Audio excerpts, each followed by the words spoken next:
ஐயா வணக்கம் ஐயா. வணக்கம் ஐயா. ஐயா இவர் எத்தனை வருஷமா சக்கரை நோயால் பாதிக்கப்பட்டிருந்தா முதல்ல இவர்கிட்ட கேட்டலாம். ஐயா வணக்கம் ஐயா. வணக்கம். உங்க பேருங்க ஐயா? பாலகிருஷ்ணன். பாலகிருஷ்ணன் ஐயா, உங்களுக்கு சக்கரை நோய் எத்தனை வருஷமா இருந்தது? எனக்கு 12 வருஷமா இருக்கு. 12 வருஷமா. எவ்வளோ டாக்டரை பார்த்துருப்பீங்க? நான் 2 டாக்டர் தான் பார்த்துருக்கேன். 2 டாக்டரை பார்த்துருக்கீங்க. அவங்க என்ன சொன்னாங்க? இது அப்படியே கண்டினியூ பண்ணுறாங்க, அவ்வளோதான். ஒரு மாதம் அதிகமாகுது, திரும்பி ஒரு கம்மியாகுது, அதுக்கேற்ற மாதிரி டோசேஜ் மாற்றுறாங்க, அவ்வளோதான். ஆனால் அது வந்து முழுமையாக ஐடியா இல்லை. காலத்துக்கும் சாப்பிடணும், அப்படியே தான் இருக்கு. லைஃப்லாம் சாப்பிடணும்னு சொன்னாங்களா? ஆமாம். சரி, ஓகே. சக்கரை நோய் வந்தபோது உடம்புல என்னென்ன பாதிப்புகள் இருந்தது? எனக்கு பாதிப்பு எதுவும் தெரில. இப்போ அப்படியே தான் இருக்கேன். எந்த பாதிப்பும் வரல எனக்கு. சரிங்க. வெயிட் மட்டும் 58 கிலோ தான், இப்போ 54 கிலோ இருக்கேன். சரி, இப்போ ஐயா கிட்ட எத்தனை மாதம் மருந்து எடுக்கிறீங்க? இப்போ 1 மந்த்து தான். 1 மந்த் எடுத்து என்ன இம்ப்ரூவ்மெண்ட் ஆயிருக்கு?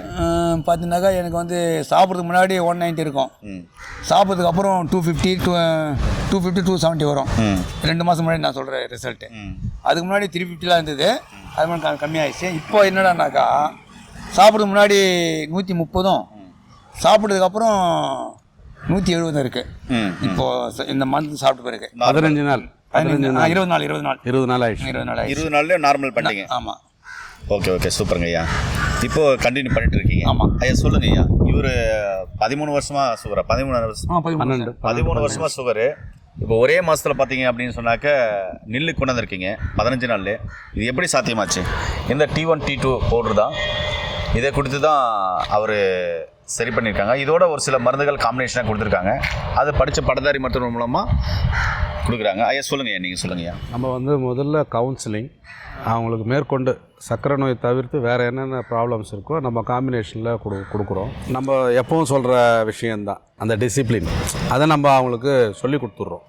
இது மருந்து மட்டும் இல்லை, உணவு முறை, டைம் மேனேஜ்மெண்ட், அதெல்லாம் சொல்லி கொடுத்து அதை ஃபாலோ பண்ண சொல்கிறோம். அவங்களும் நமக்கு ஒத்துழைப்பு கொடுக்குறாங்க. அந்த மாதிரி எப்போ சாப்பிடணும், எப்போ தூங்கணும், எப்போ குளிக்கணும், அந்த வழிமுறைகள்லாம் நம்ம சொல்லி கொடுத்ததுனால குயிக்காக ரிசல்ட் கிடைக்கிது நமக்கு. ஒரு சிலருக்கு இதே 15 நாள் 20 நாளில் ரிசல்ட் கிடைக்குமான்னா அது அவங்களுடைய நோய் தன்மையை பொறுத்து மாத கணக்கில் 6 மாதம் கூட ஒரு சிலருக்கு எடுக்க வேண்டியிருக்கும். அதனால் இது வந்து உதாரணத்துக்காக தான் நம்ம சொல்கிறோம். மருந்தோடு சேர்ந்து பழக்க வழக்கங்கள் நம்ம சொல்லிக் கொடுக்குறதையும் ஃபாலோ பண்ணுங்கள்.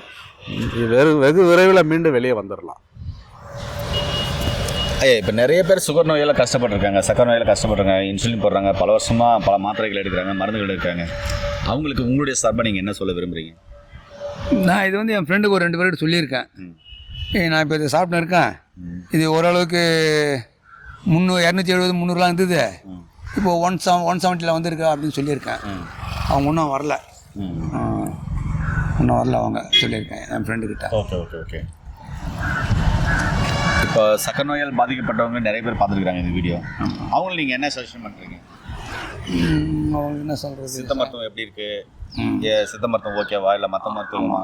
இங்கிலீஷ் மருந்து சாப்பிட்டுன்னு சொன்னாக்கா நமக்கு கிட்னி போயிடும் லாங் லைஃப் சாப்பிடும்போது. இது அப்படி கிடையாது, சைடு எஃபெக்ட்லாம் எதுவும் கிடையாது. அதனால் இது பாருங்கள் அப்படின்ற மாதிரி சொல்லியிருக்கேன். இன்னும் பதில் வரல. Okay okay. சக்கரை நோயால் பாதிக்கப்பட்ட ஐயாவும் அவருடைய ஃபீட்பேக் கொடுத்துருக்காரு, மருந்து கொடுத்தவரும் ஃபீட்பேக் கொடுத்துருக்காரு. சக்கரை நோய் உள்ளவங்களுக்கெல்லாம் இந்த வீடியோவை ஷேர் பண்ணி விடுங்க. HbA1c நார்மலான பிஃபோர் அவுட்டர் ரிப்போர்ட் நிறைய போட்டிருக்கோம், சரிங்களா? இது யாருக்காவது ஒருத்தருக்கு கண்டிப்பாக உதவும். உங்களுக்கும் மருந்து தேவைன்னா கீழே போகிற நம்பருக்கு கால் பண்ணிங்கன்னா படித்த பட்டதாரி மருத்துவமெல்லாம் கவுன்சிலிங் கொடுத்து சரியான மருந்துகளை தேர்ந்தெடுத்து கொடுப்பாங்க. நோய் நொடி இல்லாமல் ஆரோக்கியமாக வளங்க. மீண்டும் இன்னொரு அருமையான பதிவில் உங்கள் சந்திக்கும் வரை உங்களுக்கு விடைபெறும் குடும்பத்தில் உருவாக உங்கள் அன்பு சோனா ஹரிதாஸ். நன்றி, வணக்கம். வணக்கம் ஐயா.